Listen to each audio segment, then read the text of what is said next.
2 vacations. Your first runs 14 days, and it's genuinely good, right up until the final morning when you miss your flight, spend 4 hours in a plastic airport chair, and finish the whole thing in a taxi with a driver who is shouting at somebody on the phone. Your second is 5 days. Nothing dramatic happens, and on the last night you sit somewhere warm and you don't want it to end. Which was the better trip? You already know your answer, don't you? So where did your other 9 days go? Why don't they count?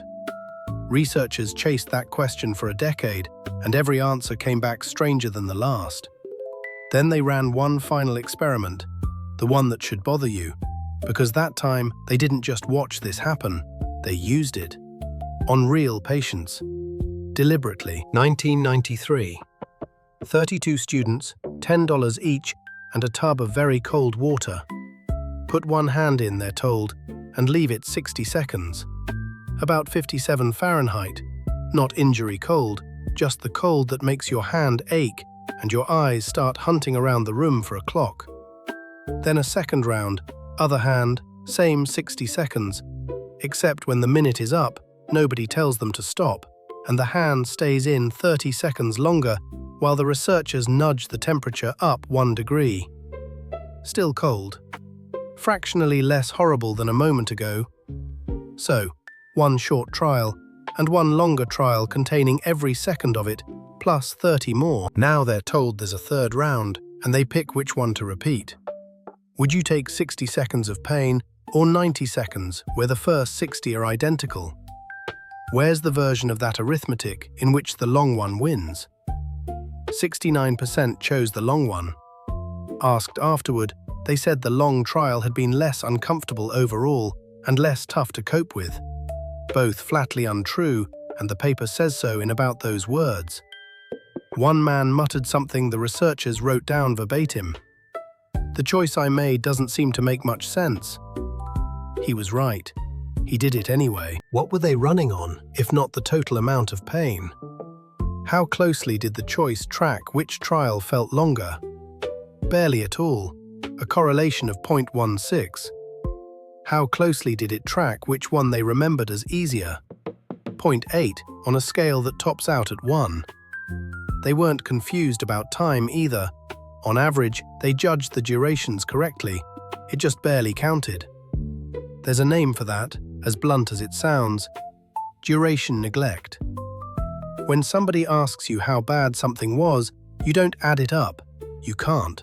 What comes back is a summary built from 2 moments, the worst bit and the last bit. The long trial had an identical worst bit and a better last bit. That's the whole mechanism. Now sit with what that implies, because if your memory of an experience is really only 2 moments, then somebody could change how you remember something without making any part of it better. Not less painful, not shorter, a different ending, and your memory follows. Would you want that done to you? Would you even know it had happened? They tried it. 337 times. This is the one that should bother you. 2003. 682 patients arrive for a colonoscopy, and a coin flip decides what happens to them. Half get the standard procedure. The rest get the standard procedure, and then the doctor leaves the scope resting in place for up to 3 more minutes. What was done in those minutes to make it easier? Nothing. No extra treatment, no extra medication, just time, the least awful part of an awful thing, stretched out on purpose. About a minute longer on average. So they got everything the first group got, and then more, and their worst moment was unchanged. 8.0 out of 10 against 8.1. Same peak, more discomfort, gentler ending. You can guess which group remembered it better. Can you guess by how much? Afterward, every patient ranked the procedure against 7 other unpleasant experiences from their own life, and the share who put the colonoscopy at the very top fell from 14% to 8%, a drop of about 40% from adding discomfort to it. 2 moments, the peak and the end. That's the name of this thing, the peak-end rule, and once you've seen it, You can't stop seeing it. Here's the part every retelling leaves out.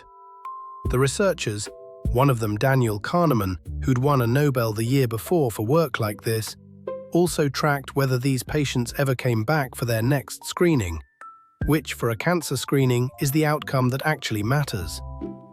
53% of the extended group returned against 48% of the others. 5 points. Does that clear the bar? It doesn't, and the paper says so plainly. There's a version that does clear it, but only after you adjust for who the patients were and why they were sent. And that adjusted number is the one quoted as plain fact all over the internet. This is unsettling enough without me inflating it. I told you the trial was the one that should bother you. It isn't. This is. There are two of you inside every experience you have. One is the witness, living it, present for every second, feeling all of it, keeping no records at all. The other is the editor, who shows up afterward, takes that whole stretch of your life, keeps 2 moments, and throws the rest out. Those two don't agree. So which one do you actually listen to? When you decide where to go next year, who to see again, whether any of it was worth your time, you hand the pen to the editor every single time. Which means those 30 extra seconds in the cold water weren't a glitch. That was somebody choosing to suffer more in exchange for a better story about the suffering. You do it constantly. You did it this year. Think how much of your life this quietly resorts. 5 good years with somebody, remembered through one bad moment and how it ended. The researchers put it better than I can. Last impressions, they wrote, may be lasting impressions. So go back to your 2 trips. You were never comparing 14 days against 5. You were comparing 2 endings, and 9 perfectly good days of your life went in the bin because nobody was counting them. Not even you. Next time you catch yourself deciding something wasn't worth it, ask, is that true? Or did it just end badly? If you'd like more of these, subscribing genuinely does the heavy lifting for a channel this size, and it costs you nothing. Either way, I'll see you in the next one.